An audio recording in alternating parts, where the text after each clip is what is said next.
Ya sekarang bisanya apa, nyamanmu gimana, lakukan aja yang itu. Tidak usah mikir masa depan. Dirancang boleh, tapi dikhawatirkan jangan. Masa lalu diingat boleh, tapi disesali jangan. Kalau disesali, itu batinmu sengsara. Khawatir juga begitu. Kamu boleh merancang masa depan, tapi jangan ditakuti dan dikhawatirkan. Masa depan yang kamu takuti, kamu naik motor kok, wah jangan-jangan kalau nabrak gimana, wah jangan-jangan kalau macet gimana, kamu gak jadi naik motor. Terlalu banyak khawatir.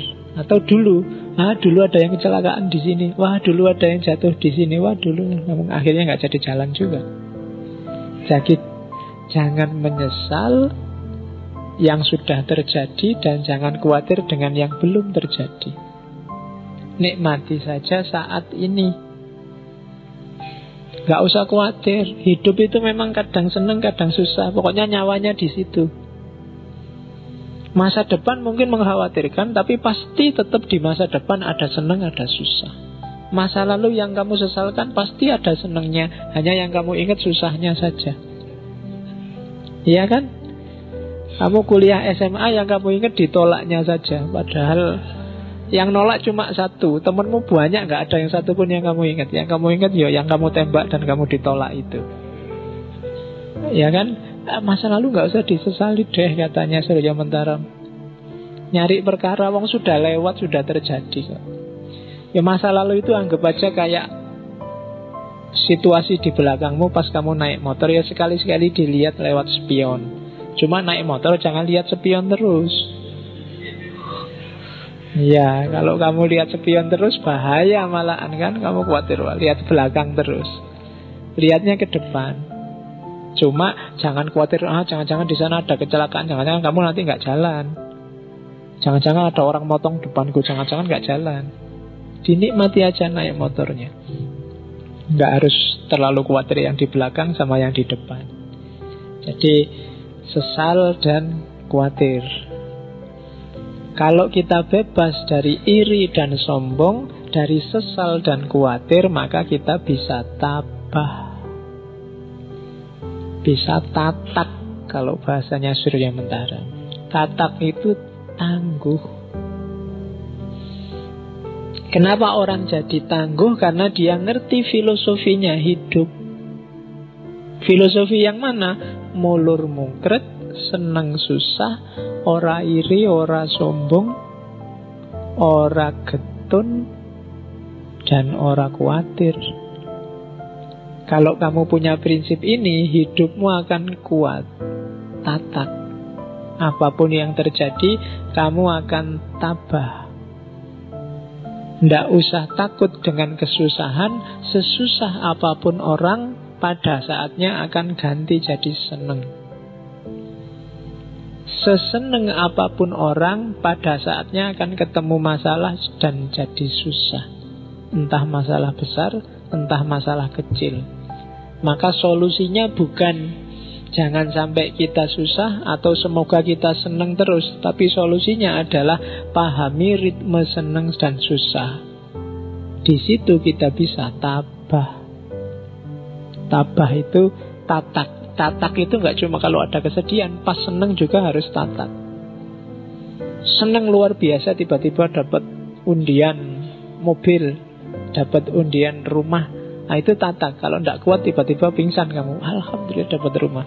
Tidak dapat rumah, biasa aja, lumayan. Dapat rumahnya seneng, tapi kerepotan selanjutnya mesti datang. Dan itu susah, nyari izinnya lah, bayar pajak lah. Terus yang rumah dijanjikan ternyata disuruh bayar sekian persennya, pajaknya 25% sendiri, rumahnya harganya 1 miliar, 25%-nya berarti bayar 250 juta, golek neng ti. Kesumpekan baru datang, ya kan? Habis itu tetangga kiri kanan tiba-tiba datang, ayo persenane, ayo sumpek lagi, ya kan? Loh, hidup itu kan selalu begitu. Jadi tabahlah, tataklah, baik dapat senang maupun dapat susah. Nah, untuk bisa semua tadi, kuncinya apa? Kenalilah dirimu. meruhi gagasane dhewe. Ketahuilah dirimu. Jadi kayak tadi, tengganglah dirimu, kenali dirimu, kenali perasaanmu. Buang semua yang tidak penting. Buang semat, derajat, keramat, itu semua semu. Pahami keinginanmu, buang semua yang tidak penting, kenali dirimu. Kalau kamu sudah kenal dirimu dan semua atribut yang tidak penting lewat, kamu akan jadi menungso tanpa tenger, kalau bahasanya Surya Mentara. Manusia tanpa ciri. Jadi kamu bebas dari semua ikatan yang membelenggumu selama ini, baik ikatan seneng susah maupun ikatan semat, derajat, dan keramat. Nyari harta iya, karena kita butuh hidup, butuh fisik, tapi tidak tertipu dan terjerumus dalam semat. Nyari ilmu, nyari kemuliaan iya, tapi tidak tergila-gila oleh derajat. Nyari status, nyari pangkat iya, tapi tidak terpesona oleh keramat.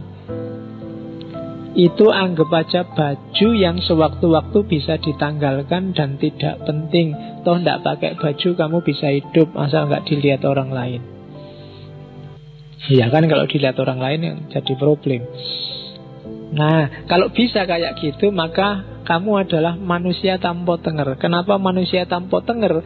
Karena semua tenger yang melekat padamu itu sifatnya artifisial, tidak penting. Namamu kan juga cuma simbol saja. Semua gelarmu kan juga simbol. Apakah kamu mahasiswa, apakah kamu anak soleh, apakah kamu takmir, apakah kamu SAG, MAG, MSG. Iya. Kemarin ada diskusi apakah S2 itu gelarnya harus MA, MAG, apa MUD, apa MANU. Tak usulkan gimana kalau MSG aja.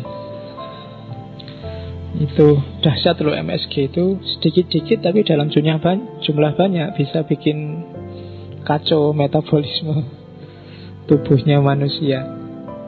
Nah, jadi kalau bisa tidak terikat oleh itu semua, maka kamu jadi manusia yang sejati, manusia yang tanpa tenger.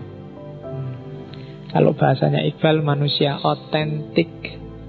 Itulah dirimu yang sejati, yang tidak tertipu oleh macam-macam, tidak terlalu banyak topeng. Semakin banyak topeng, semakin kamu berat. Misalnya, topengmu dulu hanya mahasiswa, sekarang ada tambahannya, mahasiswa aktivis. Ada tambahan lagi, mahasiswa aktivis yang kutu buku. Ada tambahan lagi, mahasiswa aktivis yang kutu buku yang takmir. Ada loh ya kan, saya banyak topengnya semakin berat tugasmu, semakin susah hidupmu. Maka ambil jarak dari semua topeng itu, kenali dirimu secara otentik. Jadilah manusia tanpa tenger. Apa ndak boleh Pak jadi mahasiswa aktivis, jadi mahasiswa takmir? Boleh. Tapi jangan anggap itu esensial, jangan anggap itu urgent dan penting. Itu semua sifatnya sementara, kayak seneng dan susah. Nah, maka dengan itu kamu akan jadi manusia tanpa tenger. Konsep yang sangat terkenal dari Surya Mentaram yang lain adalah mawas diri. Mawas diri ini semacam pahami diri, kuasai, kontrollah diri, itu mawas diri. Jadi mawas itu memahami, menguasai, dan mengontrol perjalanannya. Itu berarti kamu bisa mawas diri. Ya, kita lihat unsur-unsurnya. Ini dirumuskan dari beberapa narasi hasil ceramahnya Ki Ageng Surya Mentaram. Jadi apa sih tujuannya mawas diri itu?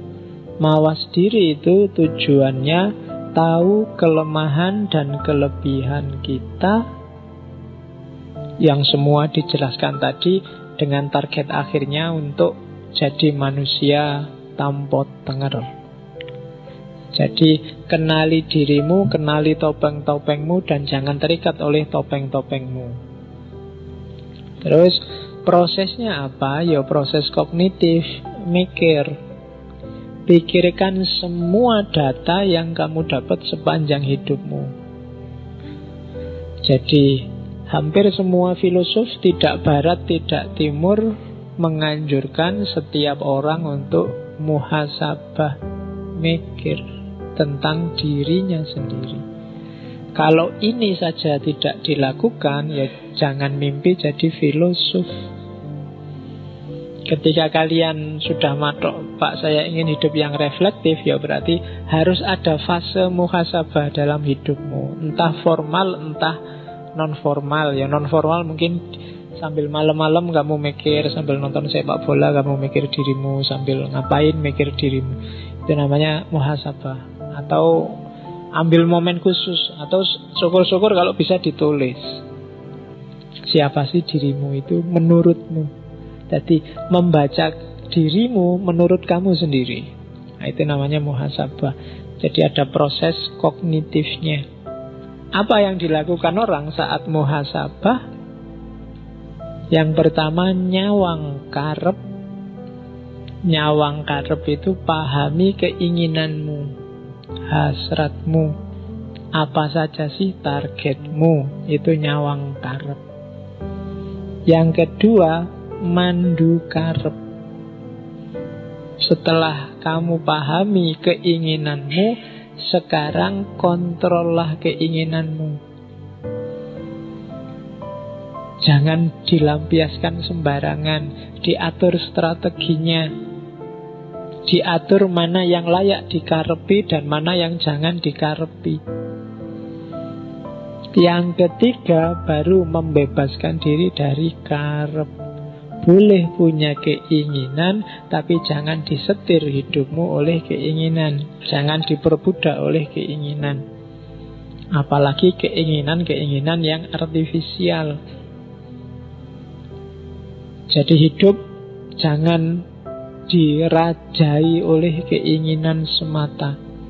Itu sebenarnya yang mati-matian diperjuangkan oleh para filosof, khususnya filosof moral dan agama, untuk biar orang tidak disetir oleh keinginannya yang sembarangan. Jadi agama, akhlak, moral, filsafat itu datang untuk ngajari manusia sampai di mana batas-batas keinginan boleh dia lampiaskan.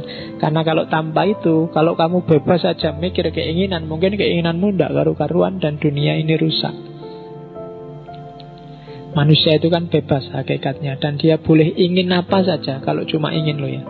Cuma sumbernya dunia ini damai, tentram, apa kacau, itu keinginanmu. Dari keinginan muncul perbuatan. Maka pertama-tama kontrollah keinginan dan jangan diperbudak oleh keinginan. Itu mawas diri.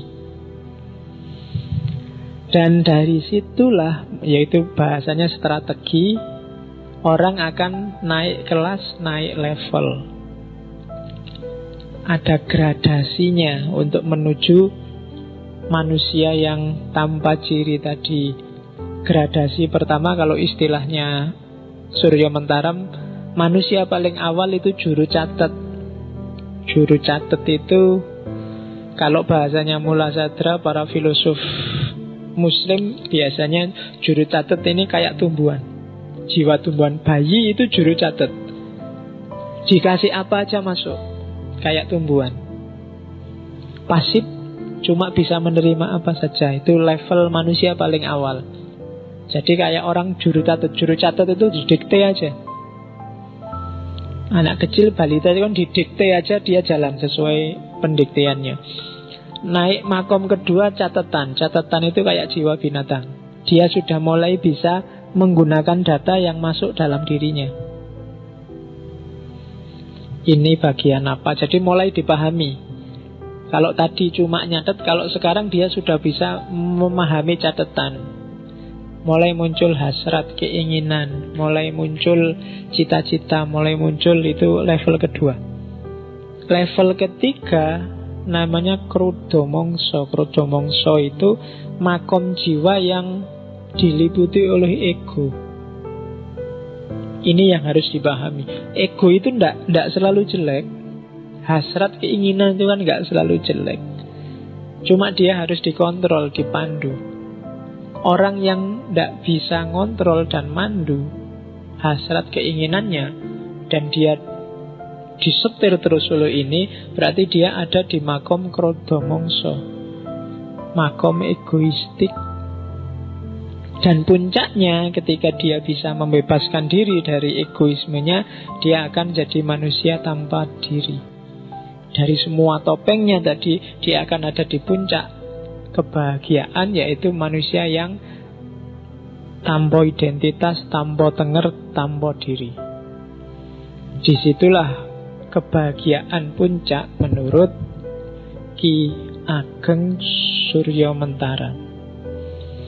Oke, di antara banyak catatannya Suryo Mentara, saya nemu satu teori bagus sebagai penutup. Syaratnya menikah itu, kalau kamu baca, iya, ketoknya lucu, tapi kalau kamu pikir itu dalam loh. Ya kan? Nomor 1, kamu menikah itu harus sama-sama manusianya. Ya kan? Itu penting karena kalau kamu nikah mungkin ya pasti sama manusia, tapi punya nggak dia watak kemanusiaan? Iya kan? Iya, jadi cari yang manusiawi, punya karakter manusia, bukan punya karakter tumbuhan, punya karakter hewan, enggak. Cari yang punya karakter manusia. Ya. Terus yang kedua, cari yang sama-sama hidup. Maksudnya apa? Kalau kamu menikahi orang yang tidak bisa urip, maksudnya nggak punya hidup, nggak punya kehidupan, nggak punya gairah, nggak punya hasrat, nggak punya keinginan, nggak akan nyaman hidupmu. Cari yang masih punya api. Jangan nikah dengan orang yang putus asa, depresi, stres, nggak punya gairah hidup. Itu susah sendiri kamu nanti. Cari yang urip. Yang keempat, lanang karo wadon, cari lawan jenis. Yang feminin, nyarilah yang maskulin. Yang maskulin, nyarilah yang feminin. Loh, ya, itu tidak harus fisik laki-laki perempuan. Ini mungkin ngomongnya karakter. Kalau kamu feminin, laki-laki kadang juga jiwanya feminin. Kalau kamu feminin, lembut, dapat istri yang juga feminin, lembut, rumah tanggamu anyep. Apa anyep itu? Ya kan, kalau bahasa Cinonya yin dapat yin, itu kacau. Kamu akan tiap hari diem aja, nggak ada ngobrolnya, pokoknya ayo gitu dok. Loh, ya kan? Atau yang dapat yang itu rame sudah, bales-balesan pantun terus tiap hari, rame, gak enak. Lanang harus dapat wadon. Yang keempat, podo dewasa nih, sama-sama dewasa. Ini gak perlu tak jelasin kan. Masa kamu nikah sama yang masih anak-anak, masih tidak bisa mikir, ada anak-anak, atau bisa juga masih kekanak-kanaan. Itu juga susah, kamu harus ngomong meskipun umurnya banyak mungkin. Ya kan, itu juga problem sendiri. Dan yang terakhir pasti sama-sama mau. Mau itu berarti apa? Sama-sama siap secara mental. Kalau enggak juga susah, berat kehidupan perkawinanmu. Oh, itu kalau dibaca sekilas kelihatannya simpel. Podo wonge, podo uripe, lanang entuk wedok, wedok entuk lanang padha dewasane, padha geleme. Tapi sebenarnya filosofinya agak dalam. Itu syaratnya nikah. Selain itu, apakah perlu KUA, apakah harus siri, apakah itu? Jawabannya Surya Mentaram, sak butuhe, sak perlune. Ya kan? Sak cukupe. Kalau cukup teman sak kelas ya cukup, tidak apa-apa. Kalau cukup dengan seperangkat alat sholat ya tidak apa-apa. Kalau cukupnya seperangkat alat sekolah juga tidak apa-apa. Nah ya kan, selain itu bisa dinego. Cuma yang 5 di atas itu carilah dengan standarmu sendiri, jangan dinego. Kamu nyari yang bukan manusia juga susah, yang satu nggak hidup juga susah, yang sesama jenis itu masalah. Ya kan, baik lahir maupun batin. Yang masih kanak-kanak juga masalah, yang tidak mau juga masalah. Nah, jadi yang penting gelem, dewasa, lawan jenis, urip, podo menungsane. Nah, itu syaratnya orang nikah. Selain itu standarnya subjektif. Sak butuhe, sak perlune, sak cukupe. Oke, alhamdulillah kita selesai dengan Ki Ageng Surya Mentaram, kebahagiaan. Silahkan diambil yang relevan untuk hidupmu masing-masing. Tidak harus dihafalkan, tidak ada ujiannya. Jadi pakai aja yang menurutmu manfaat untuk hidupmu. Oke, filsafat lembut gaya timur saya kira sudah. Minggu depan kita filsafat yang agak keras. Kita akan ngomong politik. Minggu depan saya awali dari filosof politik Barat Thomas Hobbes. Dia nulis satu buku yang luar biasa, judulnya Leviathan. Leviathan itu makhluk monster yang itu simbolisme negara. Seperti apa pikirannya Thomas Hobbes, yang punya asumsi bahwa manusia itu adalah hakikatnya saling memangsa. Itu minggu depan. Minggu depannya lagi kita akan ngomong filsafat nazismenya Hitler. Minggu depannya lagi kita ngomong Ahkamus Sultaniyahnya Al-Mawardi.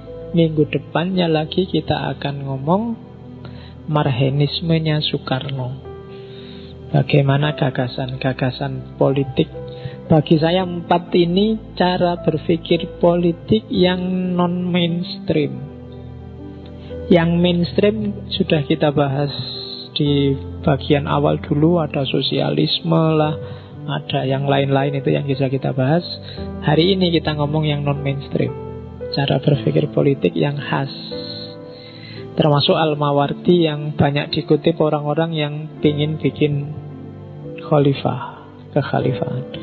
Jadi kita lihat seperti apa pikiran-pikiran politiknya. Setelah itu entah bulan depan kita ngomong apa lagi. Oke, saya akhiri sekian ngaji malam ini. Insya Allah ketemu lagi minggu depan. Kurang lebihnya mohon maaf. Walafu minkum. Wallahul muwafiq. Wallahu a'lam bissawab. Wassalamualaikum warahmatullahi wabarakatuh.